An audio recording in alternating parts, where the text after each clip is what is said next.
I'm getting all tingly with excitement, guys. I've been looking forward to this episode since Baywatching's genesis. Until now, we have not truly reached peak levels of Baywatch, but today I tell you, the Runaways is gonna kick down your door and fill your life with so much beachy goodness, you're not gonna know what to do with yourself. There are so many things to talk about here. Let me just start with this. You wanna know what my favorite episode of Baywatch is? Boom! The Runaways. It also happens to be my first episode of Baywatch, and nothing I saw since surpassed it. Sure, I remember when the show was on the air and probably catching bits and pieces, but it wasn't until shortly before I started this series that I'd actually watched the show properly.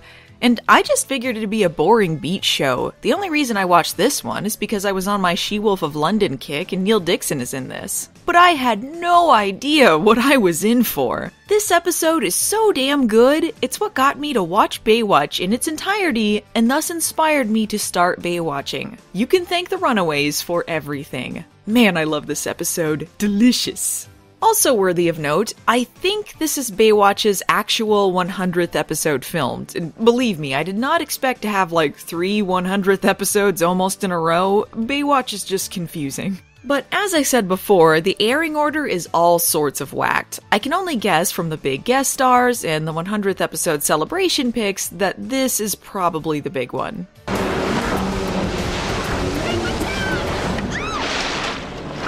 Oh no, I'm suddenly wearing a completely different outfit with long sleeves, and I'm a different woman. Hopefully you didn't notice I was just reused footage from season 1. Whoa guys, the 100th episode spared no expense. Sacre bleu, I will rescue you! But this woman's gonna need a real hero, and that's this Virgin Cola blimp. Well, how do you like that? Saved by the blimp.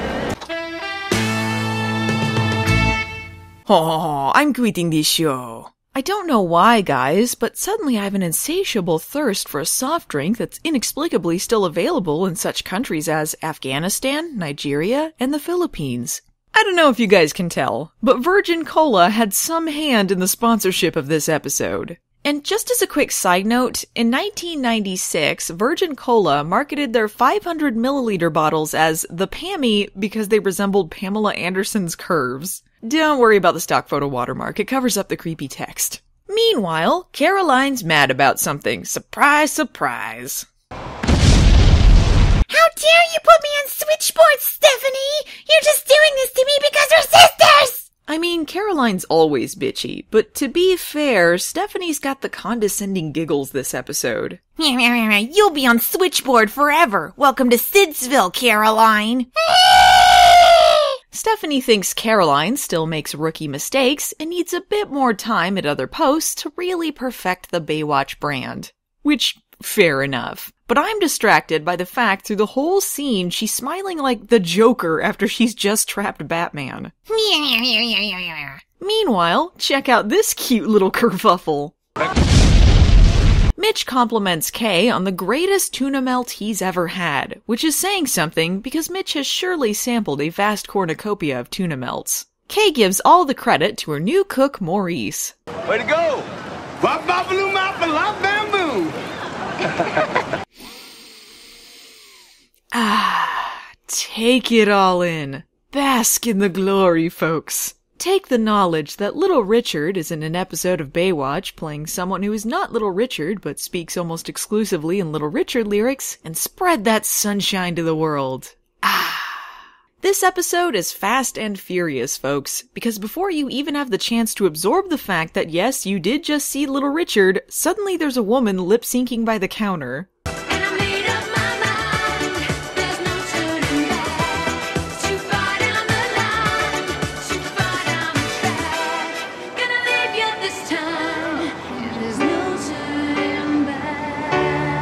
This is Molly, played by singer Jane Collins, who I guess the show wanted to promote, I don't know. She doesn't have a huge discography, but apparently she founded a boy band called The Wanted in 2009.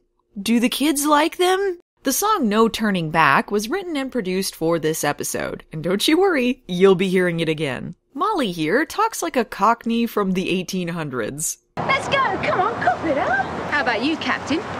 Every little bit helps. Oi, come and partake in Mrs. Lovett's meat pies. Molly claims that she's making some money for a friend, but she could use some cash herself until she gets that big record deal. Being the gentleman he is, Mitch volunteers her to be Kay's new waitress. You looking for someone to lend a hand? Desperately. When can you start? You like how I interfere with both your business and personal life, Kay? Gosh, I'm a good whatever I am to you. I'll knock you up first thing in the morning. Blimey, Gov, bollocking tits arse. Talk to you in the morning after I've gone up the wooden hill to Bedfordshire.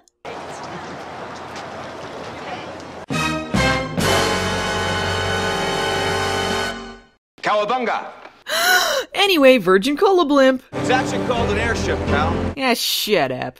Oh, it's not just the blimp that's here, by the way, because Virgin's own Richard Branson is in this episode. I'm Richard Branson. Yes, indeed. And listen to this insanity. Apparently true to his real-life self, he has arrived at Baywatch Beach for a daredevil stunt. He's looking to get into the Guinness Book of World Records for the longest water ski behind an airship. So, you know, basically he's gonna promote Virgin Cola by skiing behind his giant product placement blimp.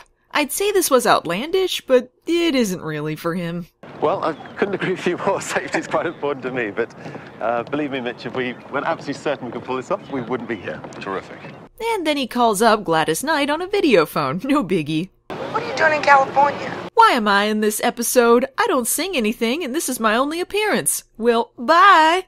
Finally, Stephanie put me back on a tower like I deserve. Ring ring, Caroline. Just thought I'd look down my nose at you from over here. You know, if you've listened to some of the things I'm telling you, you might actually learn something. Yeah, I doubt it. Well, I'm sorry you feel that way, Caroline. That means I'll have to kill you. By the way, someone's drowning and you're missing it. Back me up. No, you back me up. Out of my way, amateur hour. Not this time, Stephanie. My save. Need some help? No. This is my specialty, tutti frutti. Bada bada booda, rooda rooda rooda. Ooh-wee. Bada bada booda, rooda rooda rooda. It's ready. Must be nice in whatever world Little Richard's living in. Good golly, Miss Molly, you shouldn't do that. Is that seriously the only reason they named this character Molly? Molly is an ace waitress, truly the best Sandy Kay ever had, except for the fact she gives customers food away to little orphan Annie here. But she's made a huge mistake this time, because she's given away half of Mitch's sandwich. Ho, ho, ho, ho. Give away my sandwich? You get between me and my food. You will not be spared. Face the wrath of Poseidon himself. Kay is a little more forgiving, cause hey, it's just her place of business, but whatever. Molly explains that the little girl is Kit, a runaway she befriended while she was working on the boardwalk. Kit is part of a whole pack of runaways that's apparently roaming the streets now because their shelter lost funding and closed down. Looks like there's a new smug in town. Anyway, apropos of nothing, the greatest music video of all time begins. When the rain comes down, I'll be there. I'll be there through it all. Until the last teardrop falls. As little Richard would say, good golly, Miss Molly! I can't even properly tell you how much I love this. Just witness it in all its glory. Mitch asks to join Molly on a runaway scavenger hunt, commercial break, and then all of a sudden, Mitch has transformed into David Hasselhoff so they can sing to a bunch of Dickensian orphans, complete with newsboy caps and smudgy faces, as they dance around a bunch of burning barrels like they're in a Broadway musical. Feel the emotion! Please, won't you think of the children? Don't forget them until the last teardrop falls. So I guess our plot's still going, huh? All lifeguards are in competition. I mean, the fastest swimmer, strongest runner, it just comes with the territory. I just don't want it to come between us. It won't. I hope you're right. But no promises. Meanwhile, Molly is upset that her record deal fell through, and Neil Dixon was waiting strategically behind a menu for this very moment. Wait, is it because I've been stalking you?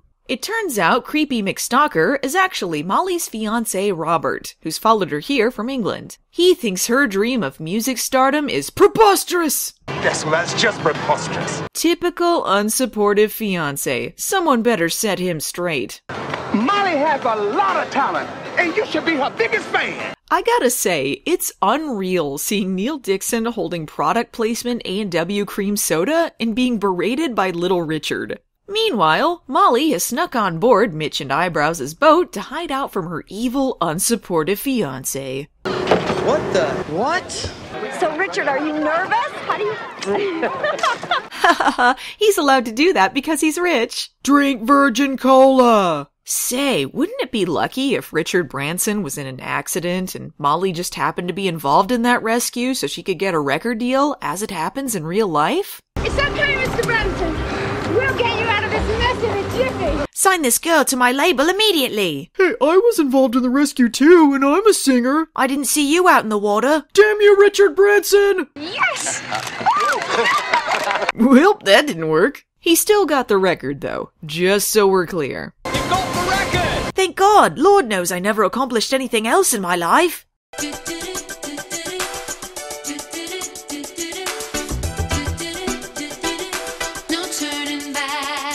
I don't even know what to say about this ensemble. And there's no burning barrels or runaways in this music video. Did not remind me of Oliver Twist. 0 out of 10.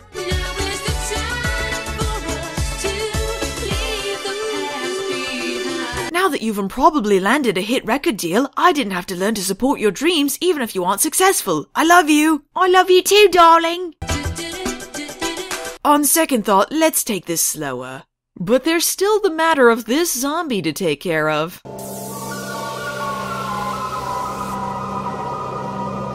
Don't be so bummed, kid. Mitch and his sweater called your family up and everything's forgiven. Makes it easy! We love you. We weren't paid for lines, so just ADR me when my mouth is covered. I'm pregnant, Mom! You're no daughter of mine. I know what you're thinking. That's great for her, but what about all those other runaways, buddy? Well, it just so happens Mitch and Kay have set up a benefit concert for the Runaways shelter. Take it away, not Little Richard! How did we not know it was him? We're stupid. So wait, did they never make the connection that he looked exactly like Little Richard and spoke in Little Richard's song lyrics? Or, in canon, does Little Richard just like to work as a cook at beach cafes sometimes? Who made this Baywatch branded piano? I don't think my questions will ever be answered. But rock on, sax man! Rock on! Also, I don't know anything about Kit's family, but not a single one of them can clap in time. And all the upstart singers join in. What a wonderful moment. This episode is a delight from start to finish. Happy 100th, Baywatch. Thanks a million.